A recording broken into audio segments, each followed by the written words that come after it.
Oi, tudo bom, galerinha? Me chamo Thales Renan Ribeiro.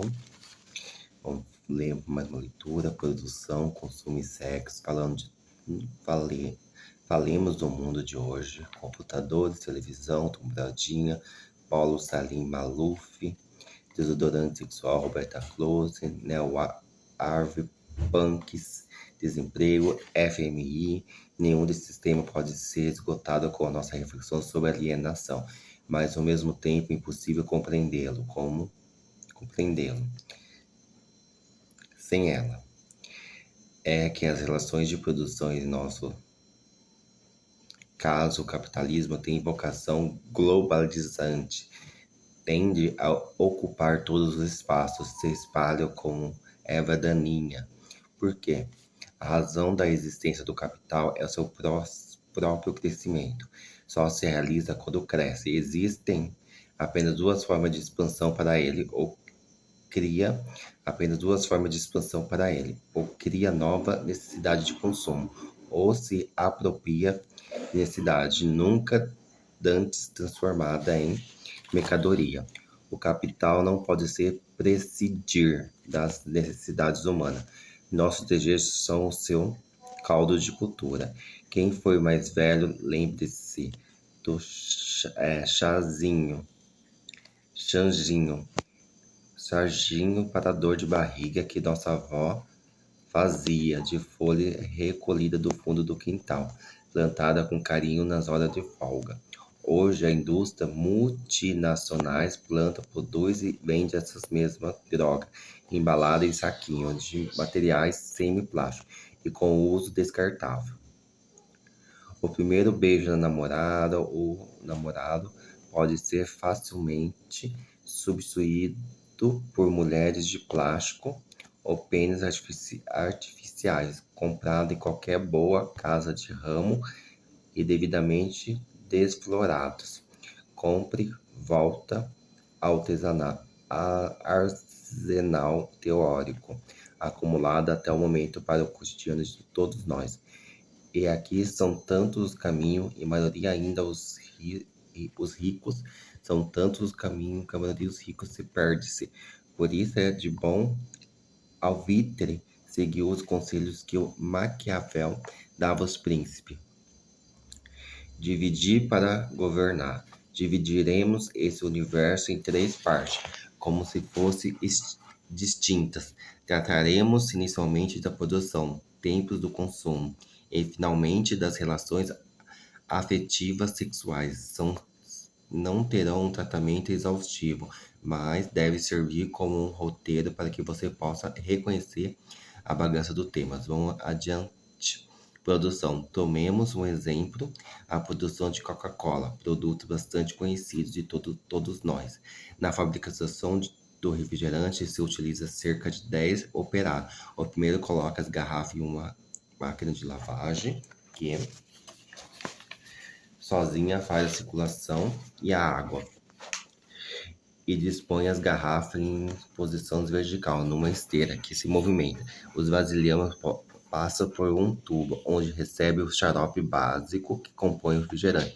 A esteira segue em outros esguichos, põe a água. 2 ou 3 operários acompanham o processo, para que não ocorra nenhum incidente.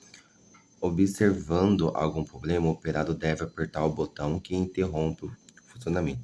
Em seguida, a garrafa passa por uma outra máquina que coloca a tampa. É evidente que há operário que carrega xarope, água e tampas, e depois mais 2 ou 3 operários que retiram as garrafas da esteira e colocam-las na caixa, e o outro para carregar as caixas até o caminhão que fará a entrega. Pronto, está produzida a Coca-Cola. Nota-se em primeiro lugar que o trabalho é devido. Cada operário realiza apenas uma tarefa e nenhum deles pode realizar o produto inteiro. Eis o primeiro subproduto da produção alienada. A produção é totalmente coletivizada. Vários operários contribuem na obtenção do produto, mas nenhum deles domina o processo de produção. Em segundo lugar, os operários que estão ali não sabem como se faz o produto. Para dizer a verdade, apenas alguns engenheiros químicos localizados no exterior sabe que ingredientes compõem o refrigerante. Os operários produzem, mas não têm a mínima ideia de como se produz o produto que eles mesmos fazem. Nenhum deles utiliza sua criatividade, seu raciocínio, em outras palavras, foram transformados em força de trabalho. Terceiro, nenhum deles utiliza sua criatividade, seu raciocínio, suas capacidades humanas, em outras palavras, foi transformado em força de trabalho. Não é necessária nenhuma especialização para se realizar esse trabalho. Qualquer ser humano para se realizar esse trabalho. Qualquer ser humano o realizaria sem nenhuma habilidade anterior. O capital transformou o trabalho em força de trabalho, eliminou as habilidades humanas, descartou-as do trabalho mesmo. A habilidade do trabalho foi transformada em hábito, é a via de maquinária. São máquinas que reproduzem o trabalho e que poderia exigir alguma habilidade. Ora, o que são máquinas senão trabalhos acumulados?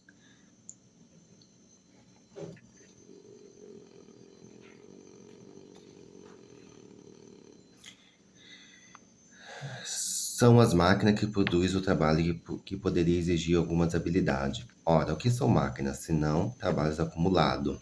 Inteligência humana sintetizada em metal. Experiência de vários operários de vários lugares do mundo, sintetizada ali.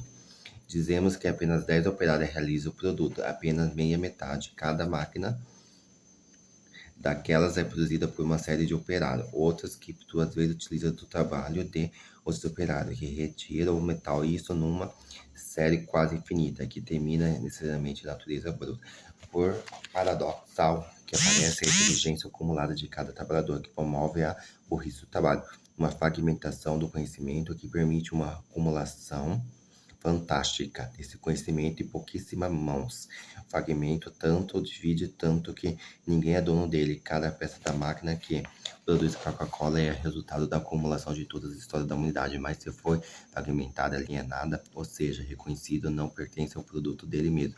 Alguém plantou a cana, outro sucoleiro, outro retirado dela o sumo que produz o açúcar, que foi somado em que entra junto com os outros produtos que nos desconhecemos na fórmula produzida pelos dois químicos para compor o xarope que comporá a Coca-Cola. Coca-Cola. Também o mineiro retirou o minério que foi transformado em ferro, que foi torneado, que produziu as máquinas. Nenhum operário que trabalha nas minas de carvão ou ferro tinha sequer a ideia de que estaria produzindo Coca-Cola. Isso porque posse é individual. Ao meio de produção estão nas mãos de apenas uma pessoa. Enquanto todo o trabalho é coletivizado, estamos, portanto, perante a constituição central do capitalismo, estamos perante o processo de produção de lucro, de mais-valia, já declinado anteriormente. É a alienação do homem que, em relação ao conhecimento que ele mesmo produz. Vamos adiante. Não é apenas a máquina de trabalho braçal que composta a Coca-Cola. Há também um departamento de marketing que resolve a determinado momento lançar um produto novo. Importa-se dos Estados Unidos a ideia de desenvolver aqui máquinas de lanchonete capazes de produzir Coca-Cola ali no balcão.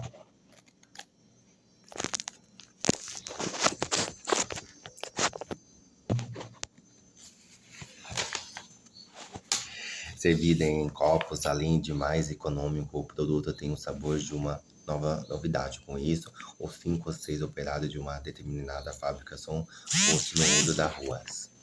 Se o trabalho dispõe apenas de sua força de trabalho para vender na indústria, nem esta possibilidade está dependendo dele. Eles não reconhecem como vender sua força de trabalho, nem quanto dura o aluguel. Está à disposição de prestar um contrato decidido e executado por uma burocracia da qual ele é apenas um instrumento, podendo tornar-se escolhido ou vítima por decisões que não conhece nem domina.